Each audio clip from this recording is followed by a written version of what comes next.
আসুন আমরা এই সময় প্রভুর বাক্য থেকে যে শাস্ত্রাংশ প্রথমে পাঠ করব তা লেখা আছে প্রথম করিন্থীয় 1 অধ্যায় 18 থেকে 25 পদে। প্রথম করিন্থীয় 1 অধ্যায় 18 থেকে 25 পদ। আমি প্রভুর নামে পাঠ করছি। কারণ সেই ক্রুশের কথা যাহারা বিনাশ পাইতেছে তাহাদের কাছে মূর্খতা, কিন্তু পরিত্রাণ পাইতেছি যে আমরা, আমাদের কাছে তাহা ঈশ্বরের পরাক্রম স্বরূপ। কারণ লিখিত আছে, আমি জ্ঞানবানদের জ্ঞান নষ্ট করিব, বিবেচক লোকদের বিবেচনা ব্যর্থ করিব। জ্ঞানবান কোথায়? অধ্যাপক কোথায়? এই যুগের বাদানুবাদকারী কোথায়? ঈশ্বর কি এই জগতের জ্ঞানকে মূর্খতায় পরিণত করেন নাই? কারণ ঈশ্বরের জ্ঞানক্রমে যখন জগৎ নিজ জ্ঞান দ্বারা ঈশ্বরকে জানিতে পায় নাই, তখন প্রচারের মূর্খতা দ্বারা বিশ্বাসকারীদের পরিত্রাণ করিতে ঈশ্বরের সুবাসনা হইল। কেননা জিহুদীরা চিহ্ন চায় এবং গ্রীকেরা জ্ঞানের অন্বেষণ করে, কিন্তু আমরা ক্রুশে হত খ্রিস্টকে প্রচার করি। তিনি জিহুদীদের কাছে বিঘ্ন ও পরজাতিদের কাছে মূর্খতা স্বরূপ, কিন্তু জিহুদী ও গ্রীক আহুত সকলের কাছে খ্রিস্ট ঈশ্বরেরই পরাক্রম ও ঈশ্বরেরই জ্ঞান স্বরূপ। কেননা ঈশ্বরের যে মূর্খতা তাহা মনুষ্যদের অপেক্ষা অধিক জ্ঞান যুক্ত, এবং ঈশ্বরের যে দুর্বলতা তাহা মনুষ্যদের অপেক্ষা অধিক সবল। আমেন। প্রার্থনা করি। মঙ্গলময় স্বর্গস্থ পিতা, তোমার ধন্যবাদ করি প্রভু। আজ তোমার অনুগ্রহে তোমার কতিপয় দাস দাসী তোমার চরণ তলে আমরা মিলিত হয়েছি। আজ সেই দিন যেদিন প্রভু আজ থেকে প্রায় 2000 বছর পূর্বে তুমি তোমার সন্তান আমাদের জন্য ক্রুশের উপরে তোমার নিজের প্রাণকে উৎসর্গ করেছিলে, তুমি মরেছিলে। আজ যখন আমরা তোমার চরণতলে মিলিত হয়েছি সেই দিনকে স্মরণ করে প্রভু তুমি আমাদের আশীর্বাদ করো। তোমার সেই মৃত্যু যে কোনো সাধারণ মৃত্যু ছিল না, তোমার সেই মৃত্যু যে তোমার বিরুদ্ধে ষড়যন্ত্রকারীদের ষড়যন্ত্রের পরিণাম ছিল না, তোমার সেই মৃত্যু যে কেবল শারীরিক মানসিক যন্ত্রণার মৃত্যু ছিল না, সেই মৃত্যুর গভীর অর্থ উপলব্ধি করতে আজ তুমি আমাদের প্রত্যেককে আশীর্বাদ করো, সঙ্গে সঙ্গে থাকো। যিশু নামে এই প্রার্থনা চাই, আমেন। আজ এই পূর্ণ শুক্রবারে যখন আমরা মিলিত হয়েছি, প্রতি বছরই আপনারা ক্রুশের উপর থেকে যিশুর 7টি বাণীর ব্যাখ্যা শুনে থাকেন, এবং তা সত্যি খুব গুরুত্বপূর্ণ বিষয় এবং আমাদের প্রচুর আশীর্বাদ লাভ করার একটি পদ্ধতি। আজ আমি একটু আলাদাভাবে যে ক্রুশে যিশু আমাদের পরিবর্তে মৃত্যু গ্রহণ করেছিলেন, যে মৃত্যু সম্পর্কে আমরা খ্রিস্ট বিশ্বাসীরা সবাই জানি যে খ্রিস্ট যিশু আমাদের জন্য মরেছিলেন, কিন্তু সেই মৃত্যুটার যে কতখানি গুরুত্বপূর্ণ বিষয়, সেই মৃত্যু যে কতখানি গভীর তাৎপর্যের অধিকারী, আজকে আসুন আমরা এই উপাসনার মাধ্যমে এবং বাক্যের মাধ্যমে উপলব্ধি করতে চেষ্টা করি। আমি প্রথমেই বলে রাখি, আমি আজকে আপনাদেরকে যে বিষয়গুলি নিয়ে আলোচনা করব, এটি হচ্ছে এমন বিষয় যেটা আমি নিজে পড়ে প্রচুর আশীর্বাদ পেয়েছি। সত্যি কথা বলছি যে আমি একজন পালক, আর আমি যখন কোনো বই পড়ে প্রচুর আশীর্বাদ পাই, আমার মধ্যে ইচ্ছে হয় এই আশীর্বাদটা শুধু একা আমি ভোগ না করে আমার মণ্ডলীর সমস্ত বিশ্বাসীর সঙ্গে ভাগ করি। আর সেই বইটি হচ্ছে জন স্টটের লেখা দ্য ক্রস অফ ক্রাইস্ট, যীশু খ্রিস্টের ক্রুশ। আর সেই বইয়েরই একটি অধ্যায়কে আমি ভিত্তি করে আজ এই যীশু খ্রিস্টের ক্রুশের গভীর অর্থকে আপনাদের কাছে তুলে ধরতে চলেছি। কারণ এই বই পড়ে আমি সত্যি প্রচুর আশীর্বাদ পেয়েছি, যে আপনাদের সঙ্গে আমি শেয়ার না করে থাকতে পারছি না। আসলে প্রথমে আমরা একটা প্রশ্ন দিয়ে শুরু করি। প্রশ্নটা হলো,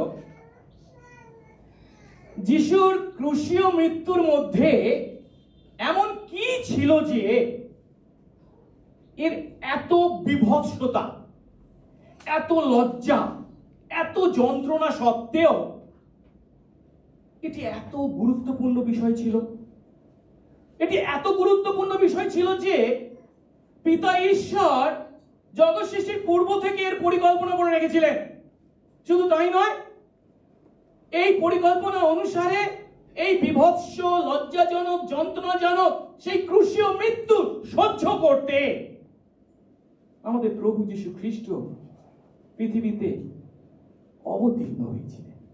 তাই প্রশ্নটা হলো, এই ক্রুশীয় মৃত্যুর মধ্যে এমন কি ছিল যার জন্য পিতা ঈশ্বরের এই পরিকল্পনা, যার জন্য পুত্র খ্রিস্ট এই ক্রুশের উপরে এত যন্ত্রণা বা কষ্ট ইত্যাদি ভোগ করলেন? এখন এই প্রশ্নের যদি আমরা উত্তর দিতে চাই, সামগ্রিক বাইবেলের শিক্ষা অনুসারে আমরা চারটে উত্তর দিতে পারি। প্রথম উত্তরটি হলো,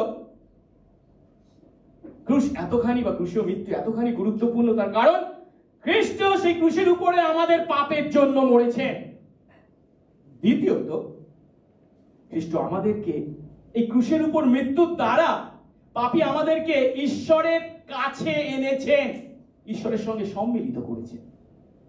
তৃতীয়ত, খ্রিস্ট এই ঈশ্বর এবং আমাদের মধ্যে যে পাপের ব্যবধান ছিল, সেই পাপকে দূর করে ঈশ্বরের আশীর্বাদ আমাদের আনবার জন্য আমাদের পাপের জন্য মরেছে। তো চতুর্থত, যে পাপের জন্য মৃত্যু আমাদের পাওনা ছিল, আমাদের সেই মৃত্যু যিশু মরেছেন। যদি ব্যাখ্যা করি প্রথম দিক, খ্রিস্ট আমাদের জন্য মরেছিলেন। খ্রিস্টের মৃত্যু একদিকে যেমন অতি প্রয়োজনীয় এবং স্বেচ্ছা প্রণোদিত, মানে কি তা তিনি স্বেচ্ছায় গ্রহণ করেছেন, কিন্তু অন্যদিকে এটা হচ্ছে অন্যের উপকারের জন্য, আমাদের জন্য তিনি তা গ্রহণ করেছিলেন। তিনি তার নিজের জন্য এই মৃত্যু গ্রহণ করেননি। তিনি জানতেন যে এর দ্বারা তিনি আমাদের জন্য সেই উত্তম নিশ্চয়তা, নিরাপত্তা বা সুরক্ষা দিতে চলেছেন, যে সুরক্ষা, যে নিরাপত্তা, যে উদ্ধার আমরা আর অন্য কোনো পদ্ধতির দ্বারা লাভ করতে পারতাম না।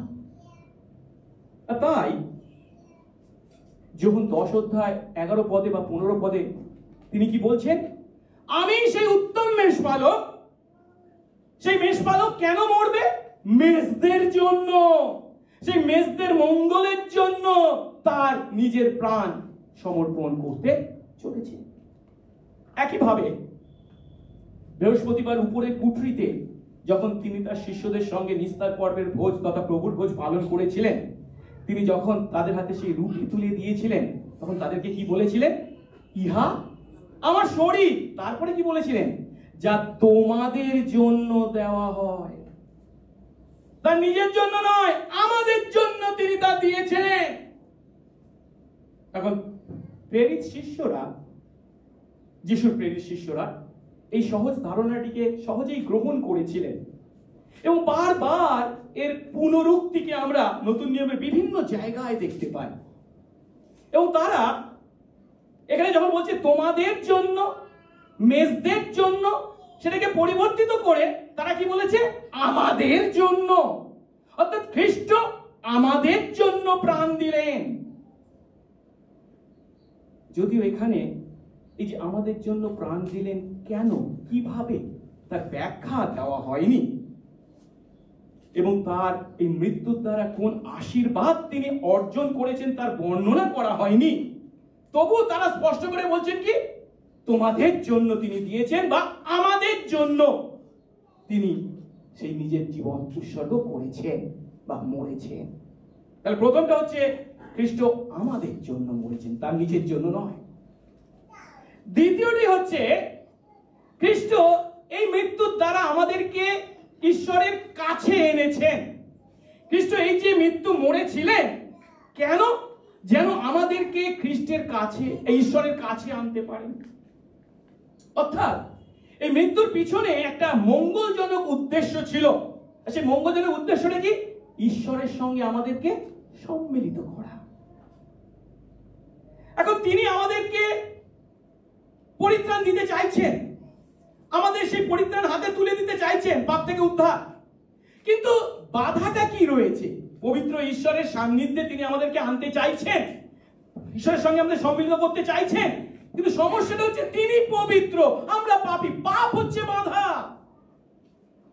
তাই এই পাপ থেকে উদ্ধারের জন্য যিশু যে কাজটা করেছিলেন ঈশ্বরের কাছে আনতে, একে নতুন নিয়মে বিভিন্ন শব্দের দ্বারা বর্ণনা করা হয়েছে। কোথাও বলা হয়েছে মুক্তি, কোথাও বলা হয়েছে ক্ষমা, কোথাও বলা হয়েছে উদ্ধার। নেতিবাচক অর্থে মানে পাপ থেকে এগুলোতে আমাদের উদ্ধার করছে, আর ইতিবাচক অর্থে তিনি আমাদেরকে কি দিতে চলেছে? অনন্ত জীবন, নতুন জীবন, ঈশ্বরের সুনজর, ঈশ্বরের সঙ্গে সহভাগিতা, ঈশ্বরের সঙ্গে শান্তি। অর্থাৎ যেখানে এটা গুরুত্বপূর্ণ বিষয় হচ্ছে তার মৃত্যুর পরিণামে আমরা এই সমস্ত মহা আশীর্বাদ লাভ করতে চলেছি। এবার আসুন তৃতীয় যে উত্তরটা আমরা দিয়েছি, সেটা কি? খ্রিস্ট আমাদের পাপের জন্য মরেছিলেন। একটু আগে আমি যদিও বলেছি কি, তিনি যে উপহারটা আমাদেরকে দিতে চাইছেন, সেই উপহারটা লাভ করার পথে প্রতিবন্ধক কি ছিল, বাধা কি ছিল? আমাদের পাপ। সেই পাপ যদি না দূরীকৃত হয়, আমরা সেই উপহার পেতে পারি না। আর তাই তিনি তার মৃত্যুর দ্বারা আমাদের সমস্ত পাপের প্রতি ব্যবস্থা গ্রহণ করলেন, তিনি আমাদের পাপ দূর করলেন। নতুন নিয়মে তাই বেশিরভাগ স্থানেই বেশিরভাগ লেখকই কি বলেছেন? তিনি আমাদের পাপের জন্য মরলেন। এর দ্বারা যেটা স্পষ্ট করে তারা তুলে ধরেছেন কি, খ্রিস্টের মৃত্যু আর আমাদের পাপ, এ দুটো হচ্ছে খুব অঙ্গাঙ্গী ভাবে একে অন্যের সঙ্গে সম্পর্কিত। সেই জন্য নতুন নিয়মের বিভিন্ন স্থানে এই ধরনের ব্যাখ্যা বা বর্ণনা করা হয়েছে বিষয়টিকে, যিশুর মৃত্যু এবং আমাদের পাপের মধ্যে সম্পর্ককে। যেমন প্রথম করিন্থী 15:3 কি বলা হচ্ছে? শাস্ত্রানুসারে খ্রিস্ট আমাদের কিসের জন্য? পাপের জন্য মরলেন। মানে তার মৃত্যু এবং আমাদের পাপ হচ্ছে অঙ্গাঙ্গী ভাবে জড়িত। প্রথম পেতর 3:18 বলছে কি, পাপ সকলের জন্য, কাদের? আমাদের পাপ সকলের জন্য খ্রিস্ট একবার দুঃখ ভোগ করেছিলেন। বা ইব্রিয় 9:26 বলছে কি, তিনি সেই যে আত্মযজ্ঞ নিজেকে উৎসর্গ করলেন, সেটা কিসের জন্য? পাপ নাশ করার জন্য। কাদের পাপ? আমাদের পাপ। প্রথম জন 1:7 বলছে কি, যিশুর রক্ত আমাদেরকে সমস্ত পাপ থেকে শুচি করে। এই রক্ত মানে তার ধমনীতে যে রক্ত বেরিয়ে যাচ্ছিল তা নয়, যে রক্ত পাতিত হয়েছিল তিনি তার মৃত্যুতে যে রক্ত ছড়িয়েছিলেন। বা প্রকাশিত বাক্য 1:5-6 বলছে তিনি কি করেছেন? আমাদেরকে তার মৃত্যুর দ্বারা পাপ থেকে মুক্ত করেছেন। অর্থাৎ পরিষ্কার ভাবে নতুন নিয়ম আমাদের চোখে আঙ্গুল দিয়ে কি দেখিয়ে দিচ্ছে? আমাদের পাপের সঙ্গে তার মৃত্যুর এই অঙ্গাঙ্গী সম্পর্ককে।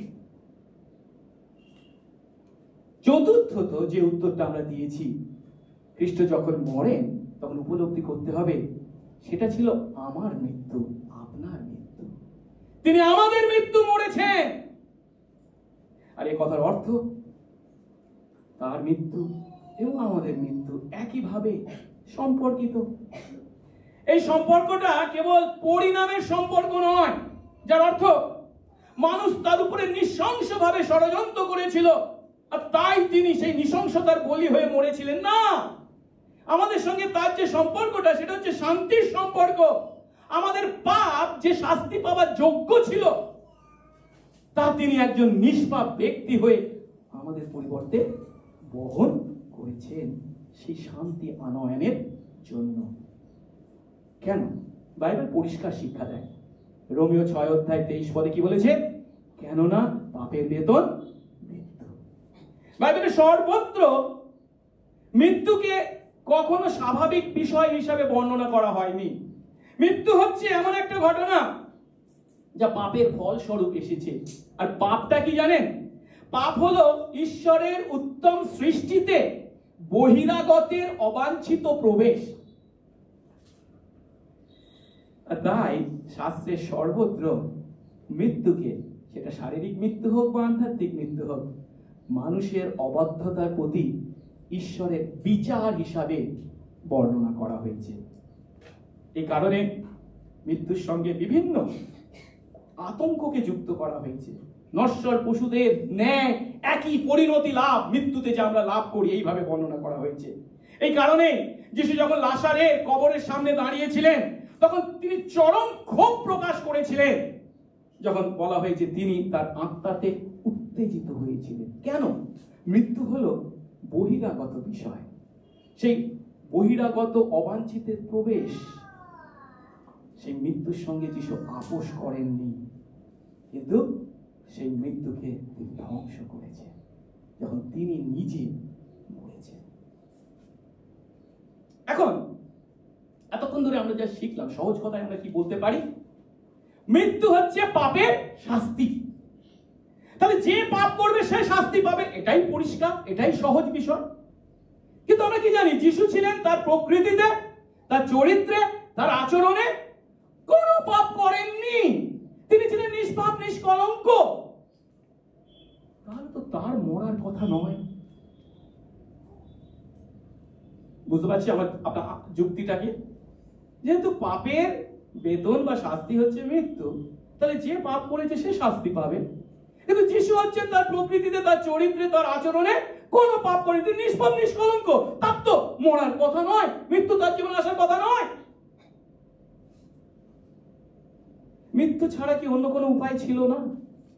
ধরুন, আমরা জানি যিশুর পার্থিব পরিচর্যার শেষের দিকে তিনি তার শিষ্যদের সঙ্গে রূপান্তরের পাহাড়ে উপস্থিত হয়েছিলেন, যেখানে তিনি সেই উজ্জ্বল রূপ ধারণ করেছিলেন। এখন এর দ্বারা তিনি কি বোঝাতে চেয়েছিলেন? তিনি যখন পুনরুত্থিত হবেন এমনই উজ্জ্বল শরীরের যে অধিকারী হবে তার পূর্বাভাস দিয়েছিলেন। এখন প্রশ্ন, তিনি যখন এই উজ্জ্বল রূপ ধারণ করেছিলেন, রূপান্তরিত হয়েছিলেন, তখন কি তিনি পারতেন না মৃত্যুকে এড়িয়ে সরাসরি স্বর্গে চলে যেতে?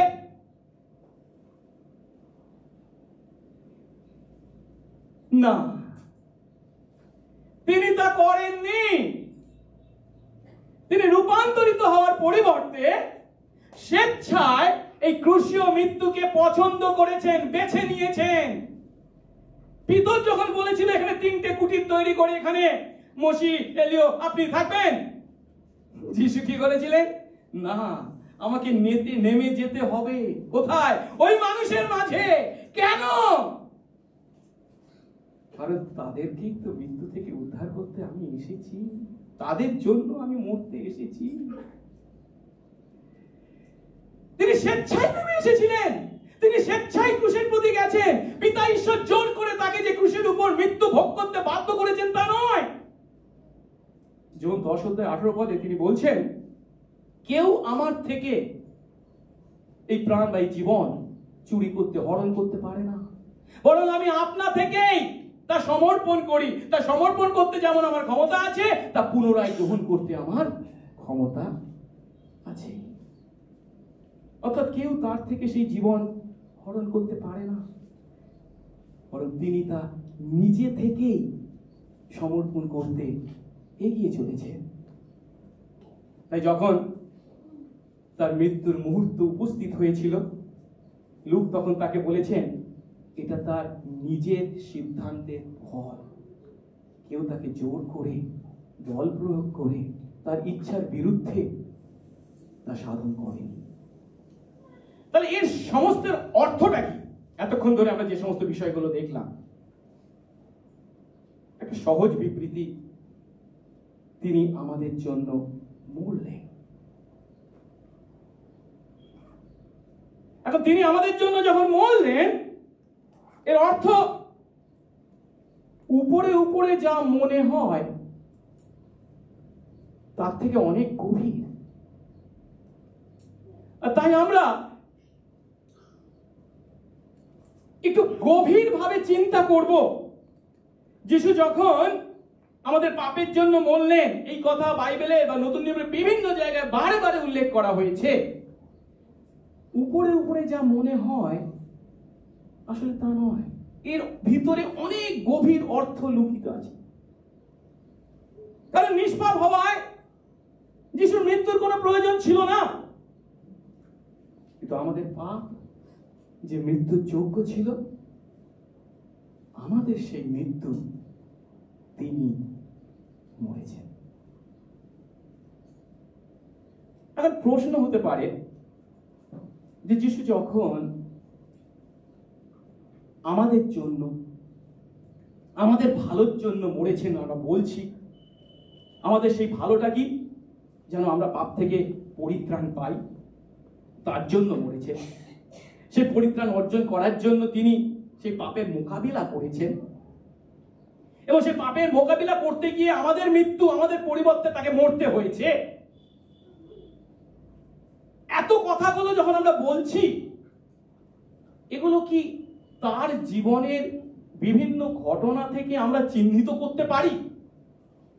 যে তিনি তার জীবনের মাধ্যমে স্পষ্ট করে চোখে আঙ্গুল দিয়ে দেখিয়ে দিয়েছেন যে তিনি আমাদের জন্য মরেছেন, আমাদের ভালোর জন্য মরেছেন। তিনি আমাদেরকে পাপ থেকে পরিত্রাণ দেওয়ার জন্য মরেছেন। তিনি সেই পরিত্রাণ অর্জন করবার জন্য পাপের সঙ্গে মোকাবিলা করেছেন। তিনি আমাদের মৃত্যু মরেছেন। এ কি তার জীবনের বিভিন্ন ঘটনাকে দেখিয়ে নির্দেশ করা সম্ভব? সত্যি কথা হলো, আমরা যখন 4টি সুসমাচার মথি, মার্ক, লূক, যোহন পাঠ করি এবং যিশুর জীবনের যে বৃত্তান্ত তাদের দ্বারা লিপিবদ্ধ হয়েছে তা যখন উপলব্ধি করি, তখন আশ্চর্যজনক ভাবে এই সত্যগুলি মেনে জীবনে, যিশুর জীবনে যে ঘটনাগুলো ঘটেছে তা আমরা স্পষ্ট দেখতে পাই। এই সমস্ত সত্য একটু আগে করিন্থীয় 1 অধ্যায়ে আমরা যা পাঠ করেছি, তা সেই সমস্ত প্রেরিত শিষ্যদের নিজের তৈরি করা, আবিষ্কার করা, মন করা বিষয় নয়। পরিবর্তে যে সমস্ত ঘটনা তার জীবনে ঘটেছিল তার মাধ্যমে ঈশ্বর স্পষ্ট করে, যিশু স্পষ্ট করে দেখিয়ে দিয়েছেন যে তিনি এই সত্য উদ্দেশ্যে মরেছিলেন। তাই আজ আমরা যিশুর জীবনে শেষ প্রান্তে 4টি ঘটনা, এই 3টে ঘটনাকে চিন্তা করব। এই 3টে ঘটনা হলো তার জীবনের 24 ঘন্টা, শেষ 24 ঘন্টার মধ্যে ঘটেছিল এমন 3টি ঘটনা। প্রথম ঘটনাটা হচ্ছে উপরে কুঠরিতে যখন তিনি তার শিষ্যদের সঙ্গে শেষ ভোজ পালন করেছিলেন। দ্বিতীয় ঘটনাটা হচ্ছে গেতসেমানি বাগানে তিনি যখন তার মর্মবেদনা প্রকাশ করেছিলেন। আর তৃতীয় ঘটনাটা হলো গলগথা বা কালভেরিতে পিতা ঈশ্বরের দ্বারা পরিত্যক্ত হওয়ার যে ক্রন্দন তিনি কেঁদেছিলেন। আমরা এই 3টি ঘটনাকে খুব কাছ থেকে দেখতে চেষ্টা করব, এবং এগুলো যে কেবল কয়েকটি মর্মভেদী কাহিনীর বর্ণনা তা যে নয়, কারণ এই ঘটনাগুলির প্রত্যেকটি দৃশ্যে যিশু এমন এমন কথা বলে গেছেন যেগুলো ব্যাখ্যা দাবি করে, তার ব্যাখ্যার প্রয়োজন আছে। এগুলোকে বস্তা চাপা দেওয়া যায় না, এগুলো মামুলি কথা নয়। তাই এই 3টে ঘটনার সঙ্গে জড়িত যিশুর কথাকে আমরা একটু গভীরভাবে চিন্তা করব। এদের গভীরে কি কি ঘটেছিল সেগুলোকে আমরা উপলব্ধি করতে চিন্তা করব। এবং যখন তা আমরা করব তখন আমাদেরকে লক্ষ্য রাখতে হবে কি না, উপরে কুঠরিতে প্রভুর ভোজ সম্পর্কে যিশু কি শিক্ষা দিয়েছিলেন, বা গেতসেমানি বাগানে তিনি মর্মবেদনায় যে কাকুতি করেছিলেন সেই কাকুতিটা কি, বা ক্রুশের উপর থেকে যখন তিনি পরিত্যক্ত হবার কান্না কেঁদেছিলেন, সেটা কি ধরনের কান্না?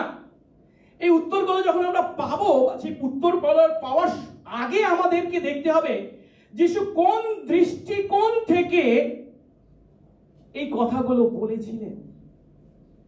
আমরা শুরু করতে পারি বৃহস্পতিবার সন্ধ্যার ঘটনা কি। যিশু সেদিন শেষবারের জন্য সূর্যকে অস্ত যেতে দেখেছিলেন এবং তার মাত্র 15 ঘন্টার মধ্যে তার হাত পাকে টেনে ক্রুশের কাঠে পেরেক মারা হবে এবং মাত্র 24 ঘন্টার মধ্যেই তিনি একাধারে মারা যাবেন এবং তাকে কবর প্রাপ্ত হতে হবে। কিন্তু লক্ষ্য করার বিষয় কি জানেন? যিশু তার মৃত্যুর আগে কিন্তু এই সমস্ত বিষয় জানেন, কিন্তু অসাধারণ বিষয়টি হলো তিনি এই সমস্ত কাজকে, যেটা তার অলরেডি জানা, অতীতের কাজ হিসাবে নয়, অতীতের ঘটনা হিসাবে নয়, অতীতের বিষয় হিসাবে নয়, কিন্তু কি ভবিষ্যৎ হিসাবে এই 3টে ঘটনায় বর্ণনা করেছেন। আর এই ঘটনাগুলি যিশুর জীবনে, এই মৃত্যু কখন ঘটতে চলেছে? যিশুর বয়স কিন্তু তখন খুব একটা বেশি নয়, তিনি 30-35-এর মধ্যে, সাধারণত 33 বছর ধরা হয়, মাত্র 33 বছর। আর 33 বছর মানে হচ্ছে একজন মানুষের জীবনের অর্ধেক জীবনও তিনি যাপন এখনো করেননি। এই সময়টা কি তার ক্ষমতার শিখরে বা শীর্ষে অবস্থান করার সময়। এই বয়সে সাধারণত মানুষরা কি চায়? এরপর আরো যে ভালো বিষয়গুলো আসতে চলেছে সেগুলোর আশা করে। আমরা যদি একটু জগতের কথা চিন্তা করি, মোহাম্মদ 60 বছর বেঁচে ছিলেন, সক্রেটিস দার্শনিক 70 বছর, আরেক দার্শনিক প্লেটো বা গৌতম বুদ্ধ 80 বছরেরও বেশি সময় বেঁচে ছিলেন। আমি যেটা বলতে চাইছি, তারা যথেষ্ট সময় বেঁচে ছিলেন, কিন্তু যিশুর ক্ষেত্রে মৃত্যুকে যদি আমরা চিন্তা করি, মৃত্যু হলো এমন একটা বিষয় যা আমাদের জীবনকে কেটে ছোট করে দেয়, যা আরো অনেক কিছু ঘটতে পারত সেই ঘটার সম্ভাবনাকে বন্ধ করে দেয়। এখন সেই দিক থেকে মৃত্যু হচ্ছে আমাদের জীবনে একটা অন্ধকারময় বিষয়। তাহলে যিশুর জীবনেও মাত্র 33 বছরে তার মৃত্যু কি তার জীবনকে কেটে ছোট করে দিয়েছিল? আরো যে সমস্ত কিছু তিনি করতে পারতেন তা করতে পারলেন না, আরো যদি কিছুদিন বেঁচে থাকতেন আরো কিছু তিনি করতে পারতেন, তাই কি না? এ কথা যিশুর প্রতি প্রযোজ্য নয়। তার কারণ কি জানেন? তার মৃত্যু এমন বিষয় হিসাবে আমাদেরকে দেখায় না যে তার মৃত্যুর দ্বারা তার কাজ অপূর্ণ থেকে গেছে। পরিবর্তে তার মৃত্যুর মাত্র কয়েক সেকেন্ড আগে তিনি কি ঘোষণা করেছেন? সমাপ্ত হলো। অর্থাৎ তার মৃত্যু তার কাজকে অপূর্ণ রেখে গেছে তা নয়, পরিবর্তে তার মৃত্যু তার কাজকে পূর্ণ করেছে। সেই সন্ধ্যা যদিও তার জীবনের শেষ সন্ধ্যা ছিল, বৃহস্পতিবারের সন্ধ্যা, যদিও মাত্র কয়েক ঘন্টা তার জীবনে অবশিষ্ট ছিল, কিন্তু যিশু ইতিমধ্যে যে কাজ অলরেডি করেছেন, ইতিমধ্যে শেষ করেছেন, তার প্রতি ফিরে দেখার পরিবর্তে অতীতের দিকে দৃষ্টিপাত করা নয়, আমি কি করেছি তা চিন্তা করা নয়, আগামী ঘন্টায় মাত্র কয়েকটা ঘন্টা অবশিষ্ট রয়েছে, তিনি যে কাজ পূর্ণ করতে চলেছেন তার দৃষ্টি তার দিকে। চিন্তা করে দেখি, আমরা যদি যখন চিন্তা করি আমি আর বেশি দিন বাঁচবো না, তাহলে কি আমরা পিছনে ফিরে তাকাই কি করেছি বা কি করতে পারি। কিন্তু যিশু এখানে পিছনে ফিরে তাকানো নয়, অতীতের দিকে তাকানো নয়, ভবিষ্যতে আর মাত্র কয়েক ঘন্টা বাকি আছে, কিন্তু সেই কয়েক ঘন্টায় তিনি কি করতে চলেছে, সেই কয়েক ঘন্টায় তার মৃত্যু আসতে চলেছে। সে মৃত্যু হচ্ছে এতখানি গুরুত্বপূর্ণ বিষয়। মৃত্যু তার কাজকে অপূর্ণ রাখবে না, বরঞ্চ পূর্ণ করবে। তা সেই 24 ঘন্টা বা আরো স্পষ্ট করে বলতে গেলে সেই 6 ঘন্টায় তা পূর্ণ হতে চলেছে। কিভাবে তা আমরা এই তিনটে ঘটনাকে একটা একটা করে ব্যাখ্যা করব এবং উপলব্ধি করতে চেষ্টা করব।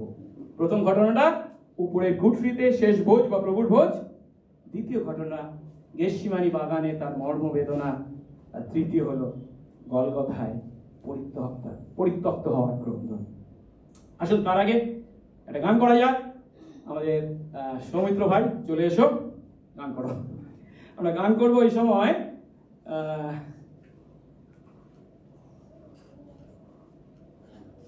অনুপম খ্রিস্ট, অনুপম প্রভু খ্রিস্ট।